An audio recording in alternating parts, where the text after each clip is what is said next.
Shalom, selamat pagi, salam damai di dalam nama Tuhan kita Yesus Kristus. Kita bertemu lagi di dalam renungan harian pagi ini bersama dengan saya Gembala Rikson Matangan, Gembala Gereja PCS Kampung Kabatasan. Kemarin kita ada berbicara tentang keutamaan priority dan siapakah yang memiliki kerajaan surga menurut Yesus Kristus di dalam khotbahnya di atas bukit. Dan hari ini kita akan belajar satu lagi priority keutamaan yang disebutkan oleh Tuhan Yesus Kristus melalui khotbahnya yang di dalam tajuk yang kedua di khotbah di bukit. Di dalam Matius pasal yang kelima, masih lagi Matius pasal yang kelima, ayat yang ke-13 sehingga ayat yang ke-16. Tuhan Yesus menggunakan dua persamaan ataupun dua benda di dalam khotbah yang kali ini menunjukkan betapa pentingnya orang Kristen itu menjadi seperti apa yang akan kita baca sebentar lagi. Saya bacakan bersama-sama. Kamu yang ada Alkitab sila baca di dalam Alkitab kamu, dan yang tiada boleh dengar sahaja. Dan mohon juga untuk jika sekiranya Anda diberkati dengan renungan ini, bolehlah kongsikan kepada teman-teman supaya mereka juga menikmati kasih karunia dan mendapat berkat daripada Tuhan Yesus Kristus. Saya bacakan tajuknya garam dan cahaya. Kamu bagaikan garam dunia. Jika garam sudah menjadi tawar, garam itu tidak dapat menjadi masin lagi. Garam seperti itu tidak berguna lagi selain dibuang dan dipijak-pijak orang. Kamu bagaikan cahaya bagi dunia. Kota yang terletak di atas bukit tidak akan dapat disembunyikan.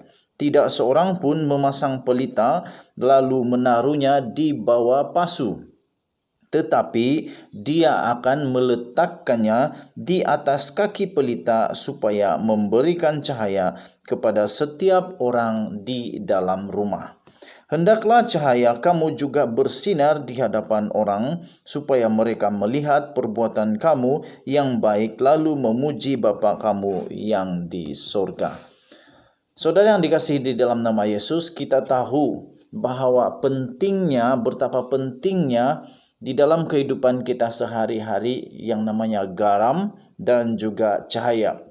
Orang selalu berpikir bahwa garam itu hanya untuk makanan. Tidak, saudaraku yang dikasihi di dalam nama Yesus. Garam itu bukan sekadar untuk makanan, tetapi di dalam tubuh badan kita ini rupa-rupanya menurut saintis dan kajian-kajian daripada dokter-dokter, para profesor, badan kita ini sangat memerlukan garam.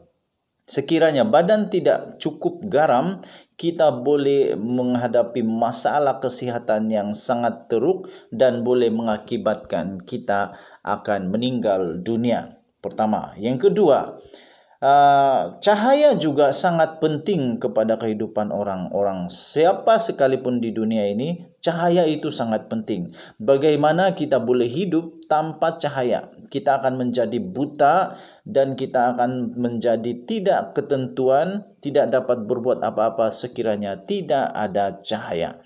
Oleh kerana itu Tuhan Yesus menggunakan dua perkara ini untuk menunjukkan betapa pentingnya orang Kristen menjadi seperti garam dan cahaya. Tanpa garam, tubuh tidak akan boleh hidup. Tanpa cahaya pun kita tidak dapat melakukan apa-apa. Nah, saudara yang dikasihi dalam nama Yesus, hari ini saya ingin berbicara tentang bagaimana kita menjadi garam dan cahaya di dalam gereja PCS, di dalam gereja kamu. Tidak semestinya gereja PCS. Sekiranya kamu di dalam gereja apa sekalipun, garam dan cahaya itu tetap penting. Seperti garam di dalam tubuh badan manusia yang tidak akan dapat berfungsi dengan baik sekiranya tidak cukup dengan garam, begitu juga dengan cahaya, maka begitu juga kehidupan kita sebagai orang Kristen di dalam gereja. Sekiranya kita bukan lagi garam yang cukup berfungsi, yang cukup bagi sebuah gereja, gereja tidak akan dapat berfungsi dengan baik. Begitu juga dengan cahaya. Sekiranya gereja tidak ada cahaya, bagaimana gereja boleh membangun? Oleh itu saudara yang dikasihi dalam nama Yesus, saya suka untuk mendorong para jemaat, mendorong semua penonton, mendorong semua yang sedang menyaksikan video ini, supaya Anda menjadi garam, Anda menjadi terang, Anda menjadi tanda yang ajaib di dunia ini, supaya Allah Bapa di surga akan dimuliakan. Nah, saudara yang kasih dalam nama Yesus, bagaimanakah kita akan menjadi orang-orang yang menjadi garam kepada dunia? Ialah apabila kita melakukan kehendak Allah, apabila kita menunjukkan kasih Allah, kasih Yesus Kristus melalui perbuatan kita, melalui tutur kata kita, semuanya boleh menunjukkan yang kita ini garam, cahaya. Bagaimana kita boleh menjadi berkat bagi orang lain sekiranya kita tidak berkongsi cahaya itu? Di dalam firman Tuhan itu dikatakan, tidak mungkin orang menyalakan pelita kemudian diletakkan di bawah pasu yang tidak kelihatan cahayanya. Itu tidak memberkati.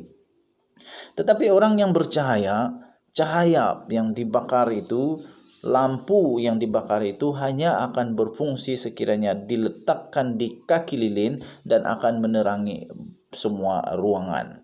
Oleh itu saudara yang dikasihi dalam nama Yesus, sekiranya kita orang Kristen mempunyai kurnia-kurnia, karunia-karunia, kita mempunyai berkat-berkat yang lebih dalam kehidupan kita. Berkongsilah, menjadilah garam, menjadilah terang bagi dunia ini.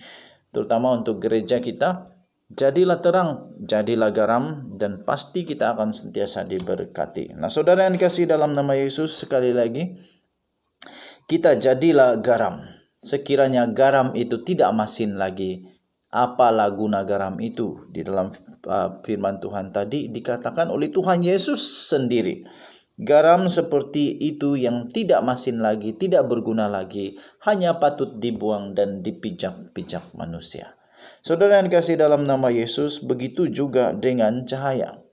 Apalah guna kita bercahaya tetapi cahaya itu ditutup, tidak dikongsi, tidak dapat memberikan berkat kepada orang lain.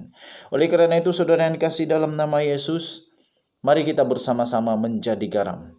Mari kita bersama-sama menjadi cahaya, menjadi tanda cahaya yang bersinar indah, yang bersinar terang untuk dunia yang semakin gelap. Di tengah-tengah dunia yang semakin gelap, dunia ini memerlukan Anda dan saya. Dunia ini memerlukan orang-orang Kristen. Dunia ini memerlukan anak-anak Tuhan Yesus. Dunia ini memerlukan Anda dan saya untuk terus menjadi garam dan terang yang ajaib bagi dunia ini. Tuhan Yesus memberkati kita semua. Kita jumpa lagi pada renungan harian pada besok hari dengan tajuk yang lebih menarik, yaitu ajaran tentang hukum-hukum Taurat daripada Tuhan Yesus Kristus. Dengan itu, shalom sekali lagi kepada Anda semua. Salam damai. Tuhan Yesus memberkati. Saya berdoa semoga semua diberkati sepanjang hari ini. Kita jumpa lagi. Tuhan Yesus memberkati, dan sila share video ini untuk menjadi berkat bagi orang lain. Kita jumpa lagi. Tuhan Yesus memberkati. Bye-bye.